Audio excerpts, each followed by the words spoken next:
Hello and welcome to Toneless Painting with M. Francis McCarthy. This is your painter in residence, M. Francis McCarthy, and welcome as well to Day 6 of 25 Days of Tonalism, Volume 2.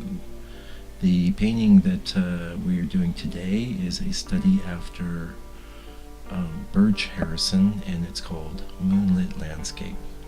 It's a nice little painting by Birge, and we did quite a lot of Birge Harrison in the 100 Days of Tonalism. I think I've done, I don't know, four in that series, maybe three. We have another really excellent Birge Harrison coming up in 25 Days of Tonalism Volume 2. Birge Harrison is a really awesome painter. I don't know tons about him, but he was a sort of second generation tonalist. He lived well into, I think, 1930s, 40s, and was a well-known teacher as well. He wrote an excellent book on painting called Landscape Painting by Birge Harrison, and you can find this for free if you Google it.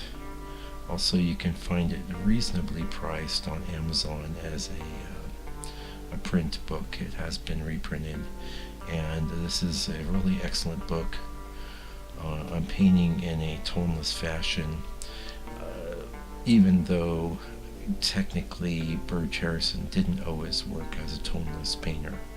So, but he has some really great insights into the innovations and awesome things that the toneless painters came up with, and it's well worth reading his book. I've read it twice, maybe three times, and I get something out of it each time. In fact, at some point, well, actually, I think it was maybe a year and a half ago or so, I was talking about writing my own book on painting in a toneless fashion, and I was definitely going to pattern it in a large degree after Birge Harrison's work. I backed off on that mostly because I need to just concentrate on, getting my own career as a toneless painter off the ground. Although I did feel that a book on tonalism, on painting that way, would help my career as well. But when I started getting involved with it, I could see that it would require at least a year of dedicated work. Also, I'd really prefer to collaborate with a actual writer on this book, I think. So it'll probably happen at some time, we'll see. Anyway, Birge was a great painter, great teacher, and I really like his paintings, and I really liked this painting.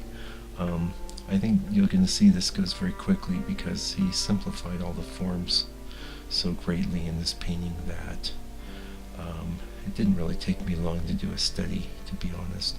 I'd be curious to see what the actual surface quality and texture of his work look like in real life.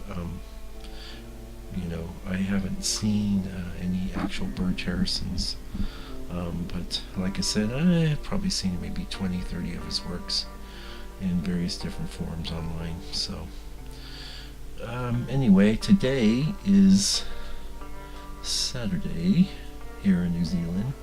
It is June 24th of 2017, and I was in the studio today. Came home a little early to do this video for you guys, and today I did a little bit of painting. I did a little finish up work on a kind of a painting of a little like stream, with rocks on each side and a oak tree off to the side and a kind of clump of trees that are shrouded in mist in the middle distance, and I'm actually pretty happy with it. I'm pretty happy with the this was the second pass I was doing today, so I was able to restrain myself and keep what was good that was there before, and enhance it, and I think I'm done with the painting, I'm pretty sure. So last week was a lot of that, second and third passes on paintings. I have got some scenes prepared to do studies next week, and so I had to do a bunch of board prep, and I'm still going to be working at 5x7 actually, probably for the next year or so. I'm looking at this box of 5x7 boards I have cut. I've got, I don't know, about 100 something boards in there. So, but when I use those, I'm planning on jumping up my study size to 7x10. I've had some offcuts, and I did a study fairly recently at that size, and it's nice having that additional bit of elbow room to work with. Initially, when I started the 5x7s, I think I was a bit even less detailed. Not that I go for a lot of detail, and that's one of the reasons I like the small size, is that it keeps you from doing that, but it's also very small, and it gets, you can kind of get in your own way at that size too, so I'm looking forward to maybe jumping up a bit there. Let's see what else is going on. So a bunch of board prep today and yesterday. Don't really, and there was actually, I had a painting, I'd done a first drawing pass on it, and it was actually a stream with some trees, and it was, the study's kind of nice, and I was thinking, well, I'll do this larger, but I decided to bail on that. I think it was just too boring. I'd rather, again, I've got to concentrate this year on, really making sure that the reference scene I'm going after is engaging enough to justify being done as a painting. It is true that you can turn very simple scenes into nice looking paintings, but there's got to be a spark of something there to work with in the first place. So really, that is something I'm going to really try and put a strong emphasis on this year. And this year being halfway over, I've been saying that for 6 months, and to a degree I've done it, but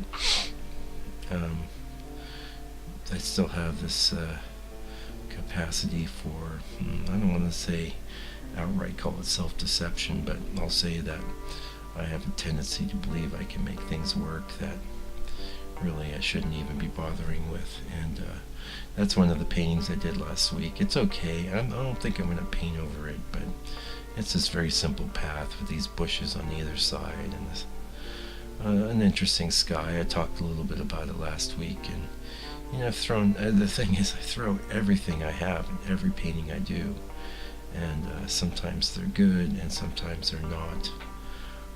I generally share the ones that are good with you, and not very often the ones that are not, but I'd prefer if they were all just really good, and I guess that makes me special. Not at all. Anyway, talking about some of these scenes I'm planning on doing next week, I've got what I try and do is I try and have something that's really maybe overtly over in an orange direction, and something else that's overtly over in a blue direction. But in a lot of cases, my default tends to be this sort of purple green color scheme. I work with that an awful lot, purple, green, and warm red, and I've got a whole big batch that I'm going to do like that. In fact, let's open this folder here and see what we're talking about. So yeah, no, I'm pretty excited about some of these I've got set up. Quite a few too that are these, you're kind of on a path, on a road in the forest, and there's a light in the middle distance you're going to be coming out into. I really love doing that, and I've got quite a lot of really good reference from my recent trip to England, so I'm going to be going after about 10.